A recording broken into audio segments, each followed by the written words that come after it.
Le premier épître de Timothée, chapitre 6, verset 12. Combat le bon combat de la foi. Combat le bon combat de la foi. Combat le bon combat de la foi. Paul, alors qu'il atteint le crépuscule de sa vie, écrit à son fils spirituel Timothée. Et il lui dit ceci: combat le bon combat. Aujourd'hui, je n'aimerais pas m'attarder sur le mot combat, mais j'aimerais m'attarder sur le mot bon. Paul dit à Timothée, ce combat est bon. Il dit, c'est un bon combat. This is a fight you don't want to miss. This is a good fight. Il dit, ce combat est un bon combat. Est-ce que ça vous est arrivé souvent de regarder ce combat et puis dire, ce combat-là, je le veux. Ce combat-là, je le veux. Ce combat-là, c'est mon combat. C'est un bon combat. Vous savez, alors que je priais cette semaine, c'est ce mot qui revenait sans cesse dans mon esprit. Bon combat. Bon combat. Paul dit à Timothée, combat le bon combat de la foi. Vous savez, il y a des combats qui ne sont pas bons, mais il y en a qui sont de bons combats. Je vais vous raconter une anecdote pour vous faire comprendre. Il y a une dame que je connais, une dame de Dieu. Une autre dame est venue la voir pour lui dire, mon fils de 2 ans, ma fille de 2 ans, est indisciplinée. Elle fait ce qu'elle veut. Je ne sais pas quoi faire. Prie pour ma fille. Prie pour ma fille.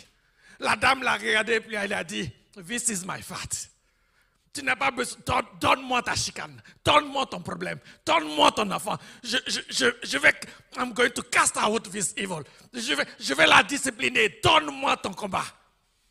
Parce qu'elle dit, ton enfant n'a pas besoin de prière, ton enfant a besoin de discipline.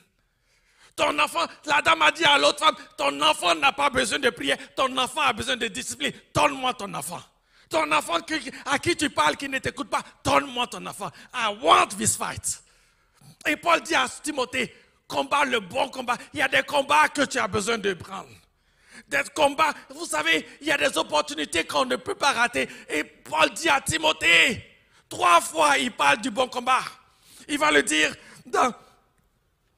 si vous avez vos Bibles, juste pour vous donner des exemples, dans 1 Timothée 6, verset 12, mais dans 1 Timothée 1, verset 18 également, il dit, le commandement que je t'adresse, Timothée, mon enfant, selon les prophéties faites précédemment à ton sujet, et d'après elles, que tu combattes le bon combat. Il dit, c'est un autre combat, le bon combat. Vous savez, notre vie chrétienne, on dit la vie chrétienne est un combat. Non, la vie chrétienne n'est pas un combat, c'est un bon combat. C'est un bon combat. C'est un bon combat. Vous savez, je vais vous donner un exemple où il y a un bon combat, où plusieurs personnes ont raté le combat. Prenez avec moi 1 Samuel, chapitre 17, à partir du verset 26. Vous allez voir ce que je veux dire. 1 Samuel, chapitre 17, verset 26. Je vais vous rappeler une histoire que vous connaissez bien. C'est l'histoire de David et Goliath. Pendant des jours et des jours, le peuple d'Israël se levait pour la bataille. Il y avait une victoire à prendre. Mais il y avait un géant dans le peuple des Philistins qui venait, qui insultait le peuple d'Israël. Et puis tous ils étaient assis. Et tous, ils s'inquiétaient. Et voilà qu'un ado qui apporte le lunch à ses frères arrive. Il voit le géant qui fait peur aux gens et il dit, David dit aux hommes qui se trouvaient près de lui, que fera-t-on à celui qui tuera ce Philistin et qui ôtera l'opprobre de dessus d'Israël? Regardez la dynamique de David. Il y a un combat. Personne ne veut ce combat. Pourquoi? Parce que eux autres, ils regardent Goliath et puis se voient morts. Quand David arrive, il regarde Goliath et puis dit, qui est-ce qui va le tuer? Lui, il voit quelqu'un à abattre. Il dit, c'est un géant, mais c'est un géant qu'on peut abattre. Il dit, que donnera-t-on à celui qui tuera ce Philistin? Lui, il ne se voit pas en défensive, il se voit en attaque. Il dit, il y a quelque chose à apprendre. Que fera-t-on à celui qui tuera ce Philistin? Ton problème, ce que tu appelles problème, quelqu'un d'autre le regarde et dit, ouh, c'est une opportunité de glorifier Dieu dans ma vie. C'est une opportunité de glorifier Dieu dans ma vie. Tous les Juifs ont vu un problème. David, il a regardé et il dit, je pense qu'il y a une opportunité ici. Il y a un bon combat. Il dit, que fera-t-on et que donnera-t-on à celui qui tuera ce Philistin? Il y avait une récompense derrière. David dit, oh, I want it. I want it. I want it. Et c'est ce que j'aimerais pousser dans vos cœurs. Aujourd'hui, vouloir. Jésus dit à ses disciples, il dit, depuis le temps de Jean-Baptiste, le royaume des cieux est forcé. Et ce sont les violents qui s'en emparent. Pourquoi? Parce que le royaume des cieux, il y a des bénédictions, il y a des promesses dans ce royaume. Et si tu restes amusé, à dire, tu ne veux pas te battre, que tu restes à chialer, tu vas rater cela. Parce que c'est de bons combats. Tu as perdu ton emploi, ne pleure pas. C'est un bon combat. Dieu veut te montrer sa provision sur ta vie. Ton mari t'a quitté, c'est un bon combat. Dieu veut te montrer son amour, son affection pour toi. Tu as une maladie, c'est un bon combat. Parce que Dieu veut te montrer qu'il est celui qui guérit.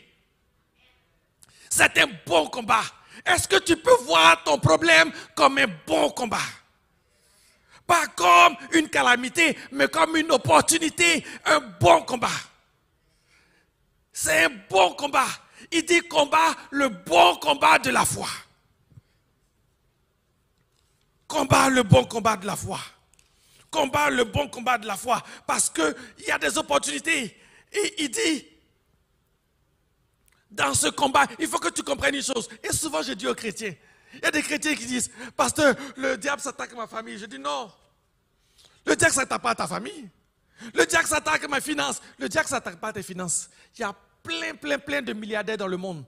Si Satan a besoin d'argent, il allait les voir. Satan en veut à mes finances. Non. Satan en veut à ma famille. Non. Il faut voir ce qu'on a dit en anglais, le endgame. Le but de tout ce que tu appelles les problèmes là, c'est ta foi. C'est ta foi. Ce qui est en jeu, c'est ta foi.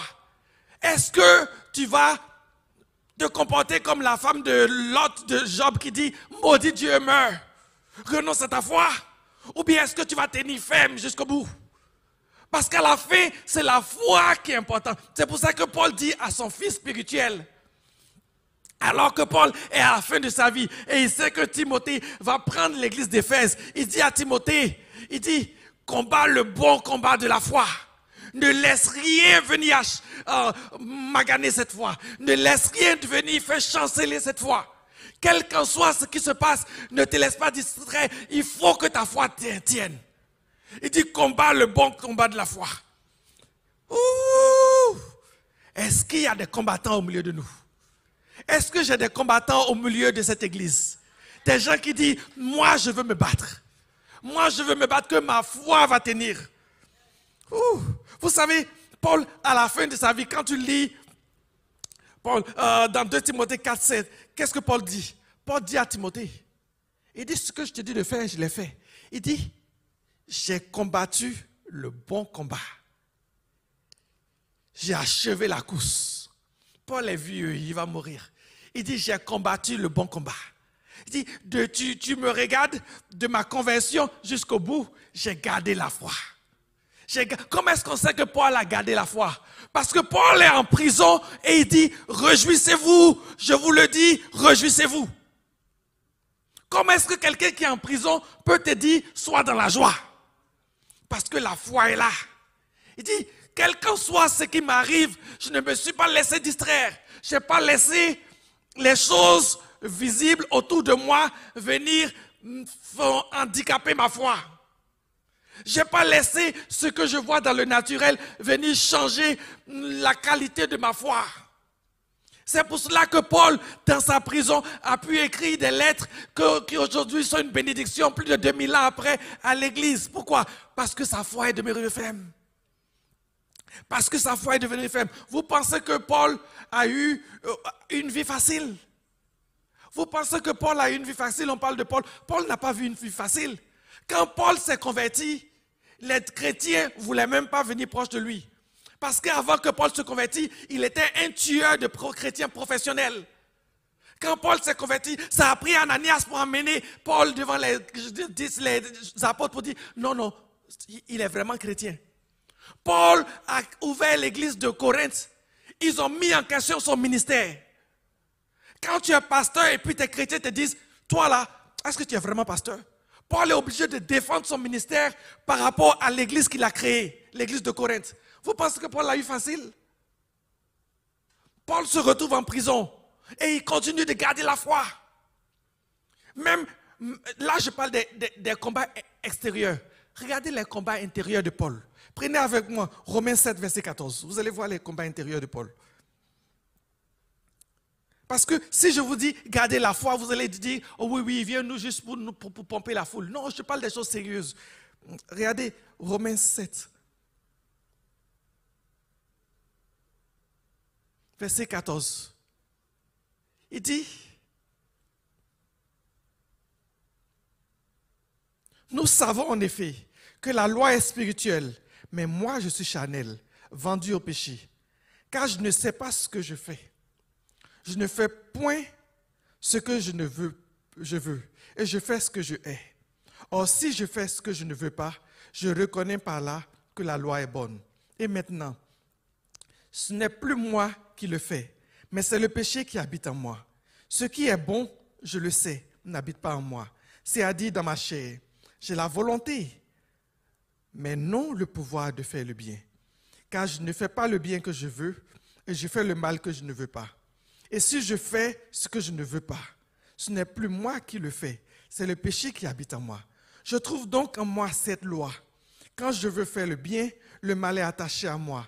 Car je prends plaisir à la loi de Dieu selon l'homme intérieur. Mais je vois dans mes membres une autre loi qui lutte contre la loi de mon entendement et qui me rend captif à la loi du péché qui est dans mes membres. Misérable que je suis, qui me délivrera du corps de cette mort. Grâce soit rendue à Dieu, notre Seigneur Jésus-Christ. Paul parle des luttes intérieures qu'il a. Il dit, il y a des jours dans ma vie, c'est dur. Je veux faire le bien, mais j'y arrive pas. Je veux le mal que je veux pas, c'est ce que je fais. Vous savez, et souvent dans notre vie chrétienne, il y a une lutte intérieure. Tu veux faire le bien. Est-ce que ça vous est arrivé souvent? Moi, je le sais que ça m'arrive. Il y a des jours, je conduis. Tu conduis, quelqu'un te dépasse, et puis ton doigt vient comme ça, et puis quelque chose arrête. Alléluia. Alléluia. Ça monte comme ça, et puis ça s'arrête. Alléluia. Tu sais qu'il y a une lutte à l'intérieur. Ça vous est arrivé que quelqu'un te fasse, tu as envie de faire quelque chose. Tu le regardes, tu dis, tu as la chance, Jésus m'a sauvé. Tu es chanceux, toi, là. Remercie Jésus, Jésus m'a sauvé. Si Jésus ne m'avait pas sauvé, ça vous arrive. Oui, il y a des luttes à l'intérieur. Mais ces luttes intérieures ne veut pas dire que tu n'es pas chrétien. Ces luttes intérieures ne veut pas dire que tu n'as pas la foi. Paul dit, j'ai eu des luttes intérieures. J'ai eu des luttes extérieures. Mais pendant tout mon trajet, j'ai gardé la foi. J'ai continué de croire. J'ai continué de croire. Parce qu'à la fin de toutes choses, quels qu'en soient mes péchés, quels qu'en soient mes manquements, quelles qu'en soient mes faiblesses, je vais aller au ciel. Et pour aller au ciel, la Bible dit que la foi, ce à quoi Dieu prend plaisir, c'est la foi. Le juste vivra par la foi. Et c'est ma foi qui va me garder, qui va m'amener au ciel. Je le sais. Toutes les œuvres que j'ai faites, Ce ne sont pas elles qui me mènent au ciel. Elles vont être des récompenses au ciel. Vous savez, quand tu sers Dieu, ce n'est pas les œuvres que tu fais qui t'amènent au ciel. Les œuvres, elles vont être couronnées de récompenses. Mais avant d'avoir la récompense, il faut d'abord rentrer dans la maison. Pour rentrer dans la maison, ça me prend ma foi. Ça me prend ma foi. Et toutes les attaques, toutes les pressions que je vis ont une seule chose, m'emmener à perdre la foi. Comment est-ce que je sais que j'ai perdu la foi? Quand je me mets à chialer. Quand j'ai perdu la foi, c'est quand je me mets à murmurer. À partir du moment où tu commences à murmurer, tu as perdu la foi, tu as perdu ton statut de vainqueur. Pourquoi? Parce que Dieu nous a mis en position de leader, en position de régner, en position de dominer. Mais un boss ne chiale pas. Quelle compagnie tu vas vouloir aller travailler et puis tu donnes ton CV et puis le boss te dit « Ah, mais là, je ne sais pas si je vais avoir des clients ce mois, je ne sais pas si je vais avoir assez d'argent pour payer le monde. » Est-ce que tu vas rester là? C'est ça. Un vrai boss, un vrai leader ne chiale pas. Imagine, tu arrives dans une église et puis le pasteur est là. « Oh, c'est tellement dur, mes chrétiens me créent tellement de problèmes. Je ne sais pas comment faire. Mon frère, je ne sais pas comment faire. C'est tellement dur le ministère. » Est-ce que tu vas rester dans l'église? Non. Un vrai leader ne chiale pas. Un vrai leader sait où il va. Même si personne ne voit où tu vas, toi tu sais où tu vas au ciel. C'est tout. Que tu ailles au ciel manchot, que tu ailles au ciel avec ta maladie, que tu ailles au ciel divorcé ou pas divorcé, tu vas au ciel. Tout le reste là, ça compte pas. Tout ce qui va se passer en chemin, ça compte pas. Ce qui compte, c'est que j'arrive au ciel. C'est pour cela que Paul dit à Timothée, combat le bon combat. Il dit, c'est un bon combat. C'est un bon combat. Pourquoi? C'est un bon combat. Parce que ce combat fait partie de mon ADN. Ce combat fait partie de ma destinée. Regardez ce qu'il dit à Timothée. Dans 1 Timothée 1, verset 18. Il dit, Timothée, selon les prophéties faites précédemment à ton sujet,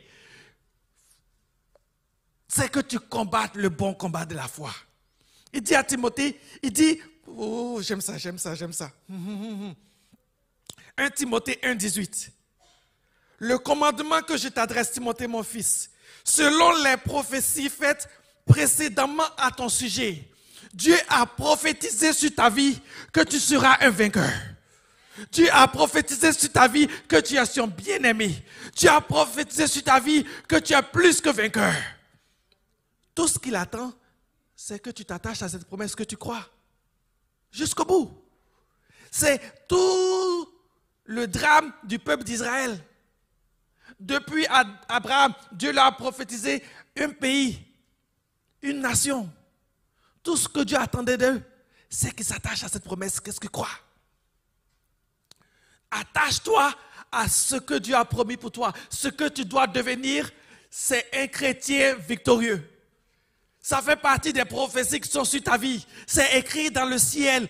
Jannick, chrétienne victorieuse. Féguès, chrétien victorieux. Marc, chrétien victorieux. Johnny, chrétien victorieux. C'est écrit dans le ciel. C'est ta destinée. Et tout ce qu'il attend, c'est que tu t'attaches à ce combat.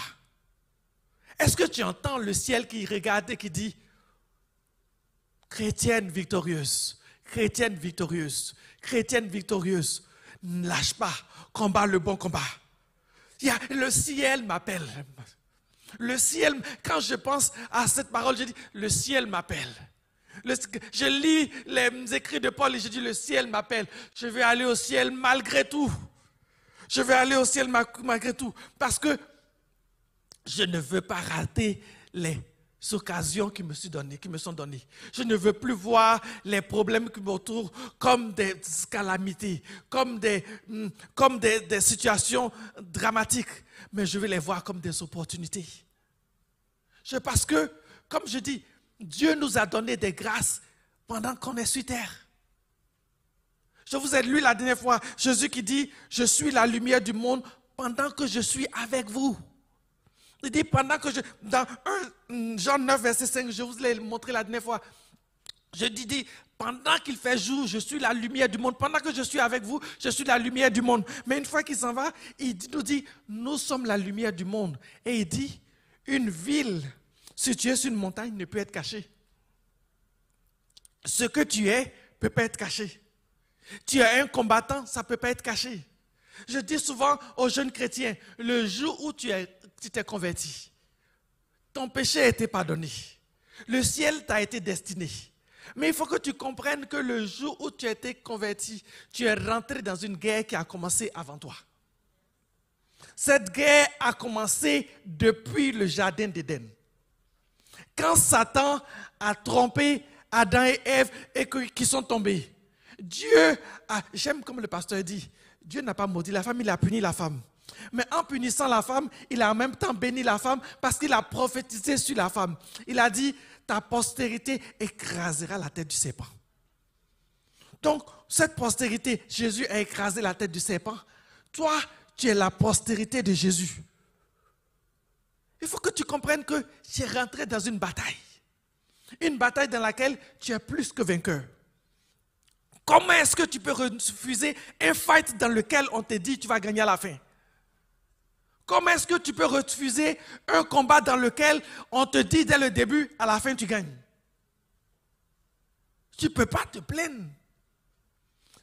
Tu peux te plaindre si tu ne connais pas l'échéance du combat. Tu peux te plaindre si tu dis, je n'ai pas les moyens du combat. Mais Dieu t'a donné son esprit. Dieu t'a donné son autorité. Et il te dit, à la fin du combat, tu as gagné. Comment tu peux te plaindre? Mon frère, ma soeur, combat le bon combat. Combat le bon combat. Vous savez pourquoi il est bon de combattre? Comme je dis, Jésus dit, une ville située sur une montagne ne peut être cachée. Dieu fait exprès de ce que notre vie soit mise en display, je ne sais pas comment on dit, en exergue devant tous. Que tous voient notre vie. Parce que beaucoup de gens nous regardent. Beaucoup de gens nous regardent. Dans notre vie de toujours que nous vivons, les gens nous regardent. Comment je sais que les gens nous regardent? Les gens, dans Hébreux 12, verset 1, il est dit, enveloppés d'une si grande nuée de témoins, courons vers le but qui nous aide. Il y a une nuée de témoins qui te regardent, qui regardent comment tu te bats. Souvent, mes enfants s'amusent, ils plaisantent parce que j'ai enseigné aux enfants, la Bible dit que chaque personne a un ange. Souvent, quand quelqu'un fait une bêtise, je dis, toi là, ton ange doit avoir honte. Je suis sûr, ton ange regarde et puis, c'est ça que j'ai eu comme chrétien, qu'est-ce que tu veux? Parce que, non, tu as un ange. Est-ce que tu te rends compte que tu vas au ciel, nous allons diriger les anges. Nous allons dominer les anges. Notre position est au-dessus des anges. Dieu nous a mis dans une position où nous allons régner avec lui. Il n'a pas dit les anges vont régner avec lui. Il dit toi et moi, nous allons régner avec lui. Ça, c'est un beau combat. Je regarde l'actualité, les gens appellent le monde en Europe pour aller se battre pour l'Ukraine. Je vous dis seulement, ne va jamais te battre pour des trésors passagers. Tu ne te bats pas pour des trésors passagers. Tu vas te battre pour un leader, tu vas te battre pour un bout de terre, tu vas mourir, tu vas laisser ça ici, et une autre personne va prendre ta maison. Tu te bats pour des choses d'ici qui vont passer? Non. Bats-toi pour des choses qui ne passeront pas. Bats-toi pour des choses éternelles. Regardez dans Luc 16, verset 27. Jésus parle de la parabole de Lazare et de l'homme riche. Le riche qui est mort, qui se retrouve en enfer et qui a soif, dit à Abraham, il dit, est-ce que tu peux envoyer un ange pour dire amen? Il dit, j'ai 5 frères sur terre. Envoie un ange pour leur dire que ici, là, ça va mal. Il faut qu'ils s'attachent à toi. Pourquoi? Parce que les gens qui sont morts, ils te regardent. Ils regardent et puis ils te disent, mon ami, ma soeur, ne lâche pas, ça vaut la peine. Ça vaut la peine, ça vaut la peine, ça vaut la peine. Ce que tu regardes comme une souffrance, je l'appelle un bon combat. Un bon combat, ça vaut la peine. Il y a une nuée, on est environné du grand nuée qui nous regarde, ça vaut la peine. Prenez avec moi Hébreux 11, verset 32. J'aimerais vous montrer quelque chose. Parce que quand on parle du combat de la foi, quand on parle de la foi, souvent on lit la foi juste au miracle. Mais prenez avec moi Hébreux 11 à partir du verset 32. Il dit, « Et que dirais-je donc ? Car le temps me manquerait pour parler de Gédéon, de Barak, de Samson, de Jephthé, de David, de Samuel et des prophètes, qui par la foi, vaincurent des royaumes, exerçaient la justice, obtinrent des promesses, fermaient la gueule des lions, teignirent la puissance du feu, échappèrent aux tranchants de l'épée, guérirent de leur maladie, furent vaillants à la guerre, mirent en fuite des armées étrangères.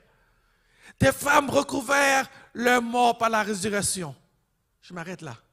Regardez, il parle du combat de la foi. Il parle de la foi. Hébreux 11 parle de la foi, vous le savez. Il parle de tous les témoins avant nous. Il dit ces témoins-là, ils ont fait de grandes œuvres. Ils ont fait des miracles, ils ont fait des prodiges par la foi. On regarde ça et on dit Amen. C'est le combat de la foi. Mais le combat de la foi, c'est deux choses. Il y a les miracles, les prodiges que Dieu fait dans ma vie. C'est toujours le combat de la foi. Vous me suivez? Il y a un autre qui est la résistance, la résilience. Il dit, d'autres furent livrés au tourment, n'acceptaient point de délivrance, afin d'obtenir une meilleure résurrection. On continue. D'autres subirent les moqueries, le fouet, les chaînes et la prison. Ils furent lapidés, sciés, torturés. Ils moururent tués par l'épée. Ils allaient ça et là, vêtus de peau de brebis et de peau de chèvre, dénués de tout, persécutés, maltraités. Et eux, dont le monde n'était pas digne, errant dans les déserts et les montagnes, dans les cavernes et les antres de la terre. Tout cela, à la foi duquel il a été rendu témoignage. Est-ce que vous suivez? Tu penses que tu souffres, tu pries pour ta maladie, tu n'es pas guéri, et tu te regardes comme cheap. Pourquoi tu te regardes comme cheap? Il y a des gens qui ont prié pour leur... Vous pensez que les gens qui ont été maltraités, qui ont été mis à mort, ils voulaient pas ils n'ont pas prié pour la délivrance? Vous pensez, il y a des gens qui ont souffert, on leur a arraché leur maison, ils se sont retrouvés homeless. Toute leur vie, ils allaient dans le désert, ça et là. La Bible dit, il a été rendu témoignage de leur foi. Alors, mon frère et ma soeur, tu souffres, tu souffres, tu souffres. On te regarde et souvent, même les chrétiens se moquent de toi. Souvent, tu souffres, on prie pour toi, on prie pour toi, on prie pour toi, il n'y a pas de délivrance, on dit, peut-être qu'il a péché. Pourquoi? Parce que souvent les chrétiens, quand ils prient pour toi et qu'ils n'est pas guéri, c'est pas eux, le problème, c'est pas eux qui manquent de foi, c'est toi qui as un problème. Mais n'écoute pas ces voix, attache-toi à Dieu. Je prie pour ma maladie, je ne suis pas guéri, mais je continuerai de louer Dieu. Je continuerai d'adorer Dieu. Parce que, vous savez, il y a une louange. Il y a une louange qui sort de la bouche de celui qui a des problèmes, qui est différente de la louange des anges qui est au ciel. Parce que les anges qui sont au ciel voient Dieu face à face. Mais quand dans le noir tu souffres, quand dans la détresse tu ne vois rien, mais que dans le malheur tu loues Dieu quand même, ça c'est une louange puissante. C'est une louange puissante. Et Dieu regarde cela et il dit, mon fils, ma fille est en train de combattre le bon combat. Elle a gardé la joie malgré les difficultés. Elle a gardé la joie malgré la pauvreté. Elle a gardé la joie malgré le rejet. C'est le bon combat de la foi. Parce que malgré tout ce que l'ennemi a fait, tu peux t'arrêter et te dire, watch me praise my God. Regarde-moi louer mon Dieu. Tu m'as enlevé mon mari, mais je loue mon Dieu quand même. Tu m'as enlevé mon travail, mais je loue mon Dieu quand même. Tu m'as enlevé la santé, mais je loue ton Dieu quand même. Je continuerai de le louer. Parce qu'il est mon Dieu. Parce qu'il est mon roi. Il est mon Seigneur. Rien ne nous séparera de l'amour de Dieu. C'est le bon combat de la foi. Et je te dis, il y a des gens, la Bible dit, c'est les gens dont on parle dans Hébreu. La Bible dit, ils ont refusé toute délivrance. Pourquoi? Parce qu'ils disent, c'est un privilège pour nous de mourir pour Dieu. C'est un privilège de souffrir pour Dieu. Paul a compris cela. Paul dit, j'achève dans mon corps les souffrances du Christ. Ça là, je regarde et puis je dis, that's another level, man. Ça là, c'est une autre coche. Quand quelqu'un souffre et puis dit, j'achève dans mon corps les souffrances de Christ. Il dit, moi aussi je souffre. Mon Christ a souffert pour moi, moi aussi je souffre pour lui. Et je suis fier de souffrir pour lui. Je suis fier de porter ma croix. Je ne la porte pas avec résignation. Je ne la porte pas en pleurant. Je la porte avec joie. Parce que le monde, vous savez, le monde a besoin de voir des chrétiens qui sont joyeux dans les problèmes. Le monde a besoin de voir des chrétiens qui se réjouissent dans les temps difficiles. Parce que c'est ça qui fait la différence. Quand tu es béni, que tu loues Dieu, c'est facile. N'importe qui peut louer Dieu dans l'abondance. Quand tu as la bouche pleine, tu es là, tu me dis, alléluia, oh, gloire à Dieu. Oh, c'est facile. C'est facile. C'est facile. Mais quand tu regardes dans ton compte, et puis, vous savez, j'ai vécu des moments dans ma vie où je regardais dans mon compte, il y avait $12. Tu ne peux même pas faire un retrait. Tu ne peux même pas faire retrait. Mais je louais Dieu quand même. Je vous dis sérieusement, quand on s'est marié à ma femme, il y a des moments où on n'avait pas assez d'argent pour prendre l'autobus tous les deux pour aller à l'église. Puis ma femme qui vient d'une famille riche, je la regarde et puis je dis, chérie, qu'est-ce qu'on va faire? Elle dit, on va marcher pour aller à l'église. On va aller louer Dieu quand même. On marchait jusqu'à l'église tranquillement. On arrivait à l'église. Pourquoi? Et on louait Dieu dans la joie. Pourquoi? Parce que ma pauvreté ne va pas m'empêcher de louer Dieu. Qu'est-ce qui va m'empêcher de louer Dieu? Ça, c'est le bon combat. Et Paul dit à Timothée, il dit, combat ce bon combat-là. Et regardez ce que Paul dit. Paul est en prison. Il sait qu'il va mourir. Il sait qu'on va le tuer. Avant de partir à Rome, on a prophétisé sur lui qu'il allait être mis dans les chaînes. Il sait qu'il va mourir. Il dit à Timothée, j'aime ça. Il dit, dans 2 Timothée 4, verset 6, il dit, je sais déjà de libation. Je sais déjà, il faut que vous compreniez c'est quoi une libation. Il dit, car pour moi, je sais déjà de libation et le moment de mon départ approche. Une libation, c'est quand on prend soit de l'huile précieuse ou un parfum ou une boisson chère et qu'on répand sur l'autel, le sacrifice.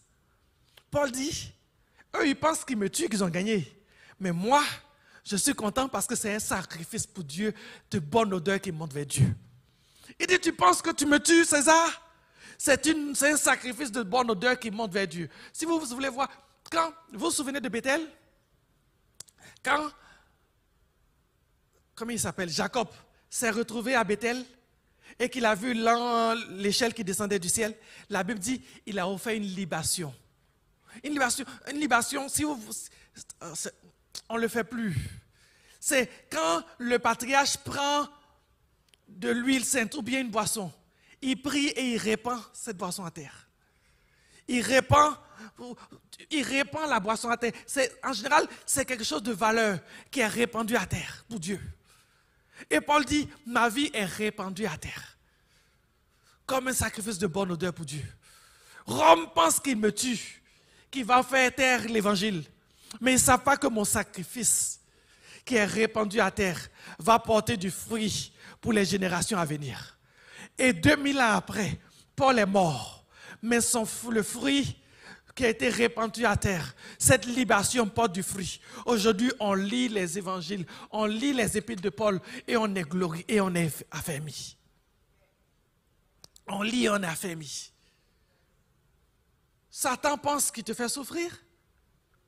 Dis-lui que ma vie est une libation, que ma vie est une offrande pour Dieu. Prends ma vie si tu veux, c'est une offrande pour Dieu. Tant que Dieu se réjouit, ça me suffit.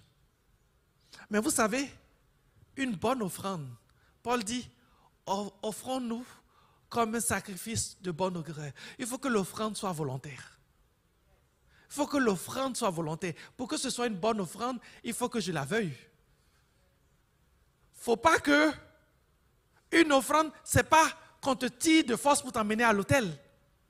Il y a des chrétiens, on est en train de les tirer de force pour l'amener à l'autel. Seigneur, je ne veux pas ce problème. Je ne veux pas ce problème. Délivre-moi de ce problème. Dieu dit non, je te laisse ton problème pour que ce soit une offrande. Non, Seigneur.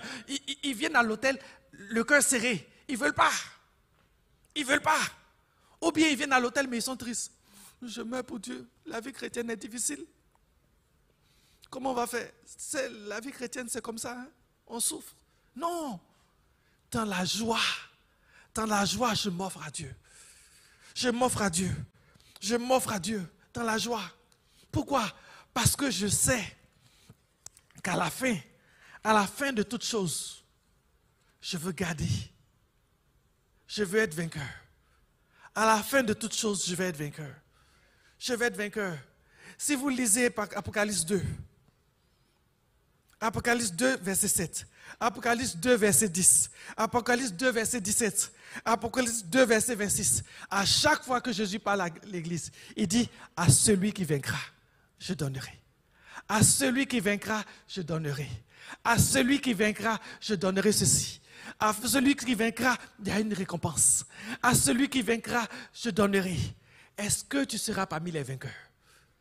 Est-ce que Jésus pourra dire, à la fin des temps, lorsque tu seras devant Dieu, Gertrude, tu as vaincu, voilà ta récompense. Tu as gardé la foi. Tu as gardé la foi. Tu as gardé la foi. Comme je dis, à la fin, quand je me retrouve devant Dieu, ce qui est important, c'est ma foi. Est-ce que j'ai gardé la foi? Est-ce que j'ai gardé la foi? Si j'ai gardé la foi, alors j'ai triomphé. J'ai triomphé.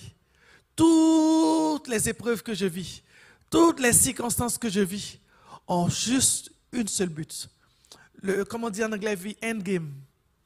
Ont un seul but, c'est de me faire perdre la foi. C'est de me faire perdre la foi. Mon frère, ma soeur, est-ce que tu vas garder la foi? Parce que tu peux garder la foi entre deux. Les disciples ont dit à Jésus, Seigneur, augmente notre foi. Augmente notre foi. Augmente notre foi. Et si aujourd'hui, je vais demander au groupe de louanges de venir, j'ai le goût de louer Dieu. Si tu sens que ta foi vacille par rapport à ce que tu vis, j'aimerais qu'on ferme les yeux, j'aimerais prier pour toi. J'aimerais prier pour toi aujourd'hui. Seigneur, j'ai utilisé mes faibles mots pour faire connaître à ton peuple ton désir pour eux. C'est qu'ils gardent la foi. C'est qu'ils gardent la foi jusqu'au bout. Je veux prier, Seigneur, pour ceux qui sont dans la détresse, ceux qui vivent des moments difficiles. Je prie dans le nom de Jésus-Christ que tu renouvelles leurs ailes, que tu renouvelles leur foi, que tu leur donnes une onction nouvelle, que tu leur donnes une nourriture nouvelle, que tu descendes sur eux maintenant, que tu leur donnes, Seigneur, le pain d'aujourd'hui, qui les renouvelle, que tu raffermis les genoux chancelants. Oh Jésus, pour ceux qui gardent leur foi, pour ceux qui continuent de prier, qui te regardent toujours avec joie, que leur foi jamais ne chancelle. Seigneur, nous voulons tous nous retrouver devant toi, comme Paul, à le crépuscule de l'Empire et dire, j'ai combattu le bon combat. Seigneur, je prie que chacun de tes enfants, à la fin de sa vie, puisse dire, j'ai combattu le bon combat.